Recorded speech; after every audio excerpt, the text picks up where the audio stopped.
जिल्हा परिषदेच्या स्थायी सभेत चार्जिंग स्टेशनसह इतर विषयांवर चर्चा. आता कर्करोगावर उपचार होणार अत्याधुनिक आणि परवडणाऱ्या दरात. कोल्हापुरात सुरू झालंय क्युरा लाईफ कॅन्सर सेंटर. नामांकित medical oncologist doctor Akshay Shivchand यांच्या मार्गदर्शनाखाली chemotherapy, targeted therapy, immunotherapy, hormonal therapy आणि सर्व प्रकारच्या कर्करोगावर खात्रीशीर उपचार. Cura Life cancer centre, Rajarampuri 8वी गल्ली, कोल्हापूर. संपर्क 90 286 10 470.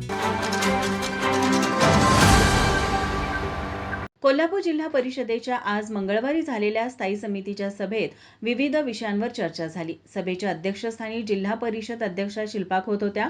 सभेची सुरुवात होताच उपअभियंत्यांच्या 12 पदांपैकी 8 पदं रिक्त असून त्या तालुक्यातील कनिष्ठ अभियंत्यांकडे त्याचा चार्ज देण्याची मागणी सदस्य संग्राम कुपेकर व सुधीर देसाई यांनी केली. यावर अध्यक्षा शिल्पा खोत यांनी योग्य ती चर्चा करून निर्णय घेण्याच्या सूचना संबंधित विभागाला दिल्या. त्यानंतर जिल्हा परिषदेच्या आवारात चार्जिंग स्टेशन बसविणे, बजेटअभावी प्रलंबित असलेली देयके यावर ठोस उपाययोजना तसेच जिल्हा परिषदेच्या जागा खाजगी व्यक्ती अथवा संस्थेस देऊ नयेत, त्याचबरोबर तात्काळ शाळांच्या दुरुस्त्या करण्यात याव्यात आदी विषयांवर चर्चा झाली. यावेळी विविध विषयांवर झालेल्या चर्चेत सदस्य अमर पाटील, महेश पाटील, जयंत पाटील आदींनी प्रश्न उपस्थित केले.